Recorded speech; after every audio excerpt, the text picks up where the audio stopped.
I read Outpost Zero, and I was so pleasantly surprised with this book. I can't say enough good things about it. I'm not an Image Comics guy. I don't read Image Comics. I don't really follow what Image Comics does. It's just not. They don't produce books that are really my bag. However, and again, I knew nothing about the creative team on this book. This is really the first time I'm even paying attention to their names.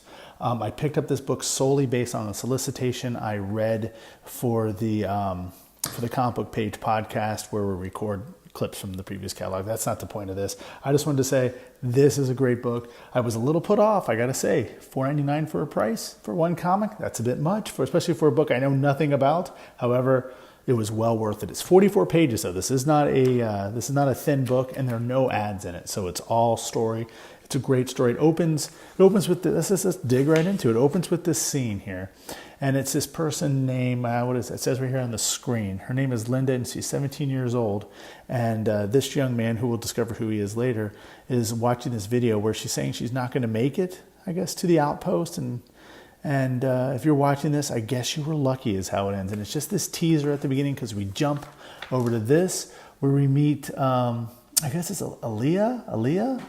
Ayla? Anyways, we'll call her Ayla for the sake of this conversation. Ayla here, and her friend Steven. And right off the bat, they're positioned as the main characters of the book, and they are so well fleshed out. This dialogue is so great. It's very realistic. This is how you'd expect kids in this situation to talk. She has this experiment where she thinks she can jump and catch this kind of gravity wave and not fall. And at first she does, but smash. It doesn't work out the way. Her calculations were off. And she's really smart, and it doesn't make sense that her calculations were off. So I'm thinking this is definitely going to lead to something further down the road that's going to make this book, it's going to reveal that there's something off with the gravity in Outpost Zero here.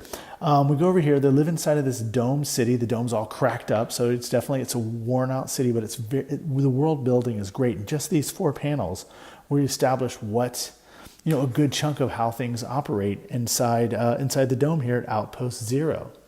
Moving on ahead, we're introduced to Ayla's parents, and they work outside the dome. And outside the dome is this frosty, frozen wasteland, and that's where they work. It's again, this is all great world building. This book, it slowly builds it. It's so textured. It's a great science fiction book. I can't say enough good things about it.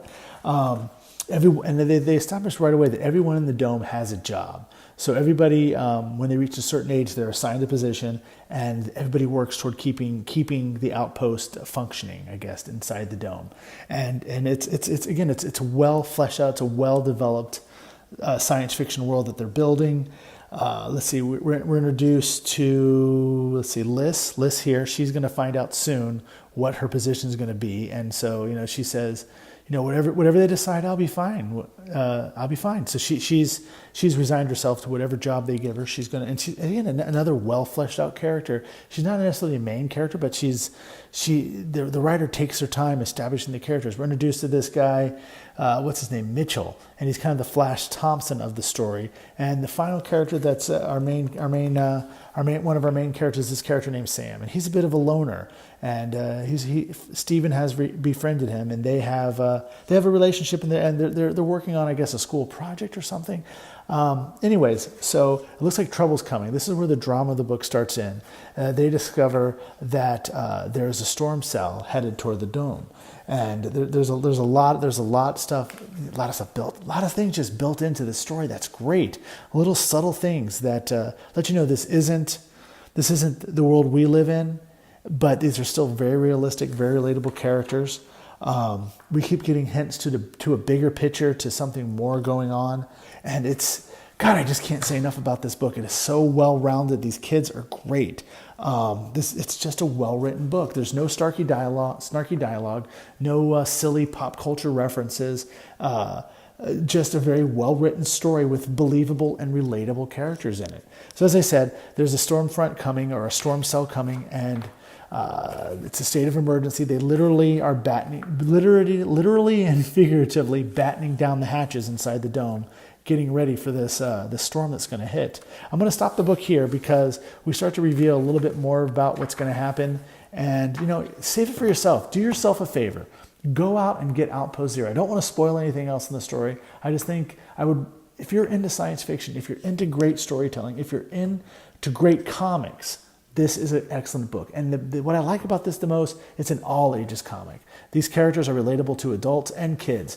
I would give this to my daughter right now to read, or even even Heidi's kids, Ryan and Savannah. I think this is a great book for kids. It's science fiction that kids can relate to. It's well illustrated. It's well written. And like I said, all the characters are just so. It's seldom in movies, entertainment, that you get such well-rounded kids, let alone comics. Mostly there'd be snarky or smart alecks or full of pop culture references and all things like that. But that's not what we get in this story. We get real believable characters. Like I said, I would recommend this to kids of any age.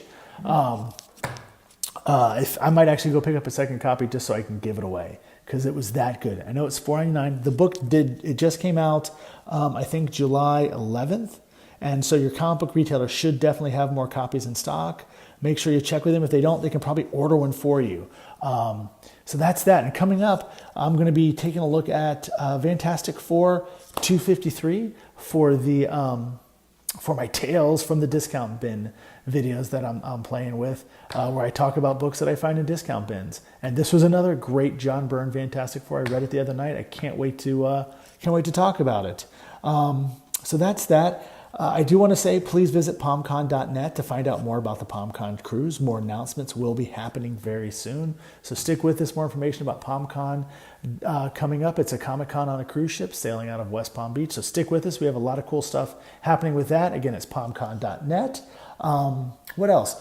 Say something in the comments. Let me know how much you like this book, or if you didn't like this book. I'd love to hear about it. And also, please like this video, subscribe to our channel, and hit the bell. It's down next to the subscription button. When you hit the bell, then you'll be notified when we post new videos, because we're trying to keep the channel alive. We're trying to keep posting new videos all the time, videos where I'm reviewing comics, plus the usual stuff, talking about Cosmic Times and PalmCon. I think that's about it. Like I said, this book was released July 7th, so your comic shop should have it. If they don't, make sure they order one for you, because this was that good. I cannot recommend this as an independent comic. This is solid science fiction with amazing characters. And I think that's about it. Until next time, hey, stay cosmic.